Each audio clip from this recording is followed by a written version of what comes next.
کوئی بھی چیز پیدا نہیں فرمائی تھی، نہ زمین نہ آسمان، نہ جنت نہ دوزخ، نہ پانی نہ ہوا، یہ نہ دریا، نہ شرق نہ غرب، نہ شمال نہ جنوب، نہ فوق نہ تحت، کچھ بھی نہیں تھا، نہ جن نہ انسان،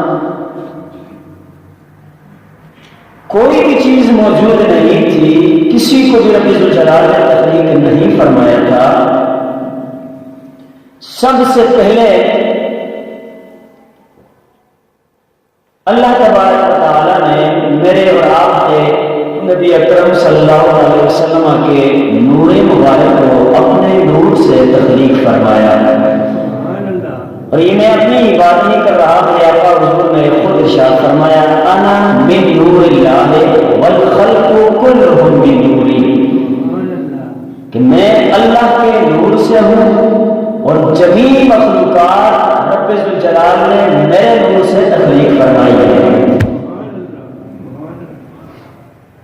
تو پتہ یہ چلا حدیث پاک سے کہ سب سے پہلے رب کائنات نے اپنے نور سے اپنے سونے نبی کا نور تخلیق فرمایا۔ اور یہ ذہن میں ہونا چاہیے کہ جس وقت ہم نور کی بحث کر رہے ہوتے ہیں تو اس میں فوراً اٹیک کیا جاتا ہے، جناب والا تم کہتے ہو کہ اللہ نے اپنے نور سے نبی کا نور پیدا فرمایا، تو یہ اللہ کے نور کا حصہ ہو گیا، اللہ کے نور کا حصہ ہو گیا، کیونکہ رب کائنات بھی نور علی نور، اور نبی کو اسی نور سے تخلیق فرمایا، تو کچھ نور نبی کی صورت اختیار کر گیا۔ تو عرض یہ ہے کہ اللہ رب الجلال نے اپنے نور کے فیضان سے میرے اور آپ کے نبی کے نور کو تخلیق فرمایا ہے۔ نور کے ٹکڑے نہیں ہوئے، نور کے اجزاء نہیں ہوئے، نور بٹا نہیں، تقسیم نہیں ہوا،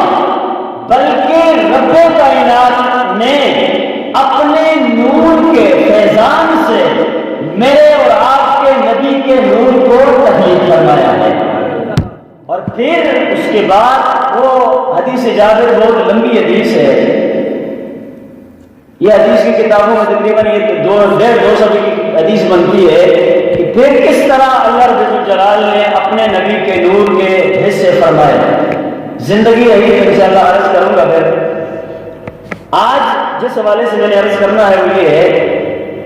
توجہ سے سماعت فرمائیں۔ سب سے پہلے اللہ نے اپنے نور کے فیضان سے میرے اور آپ کے نبی کے نور کو تخلیق فرمایا، والخلق کلہم من نوری، اور اس کے بعد ساری مخلوقات کو میرے آقا حضور فرماتے ہیں کہ میرے نور سے پیدا فرمایا، میرے نور کے فیضان سے تخلیق فرمایا ہے۔ تو جس وقت رب ذوالجلال نے یہ نور مبارک تخلیق فرمایا،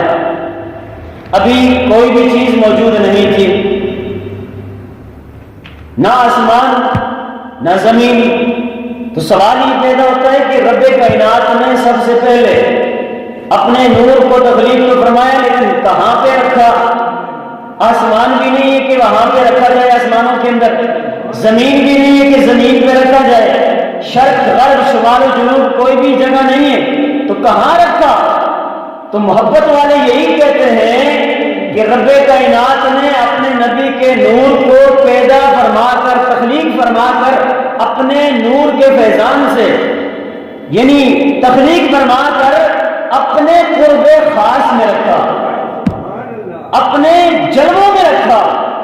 اپنے قرب خاص میں رکھا۔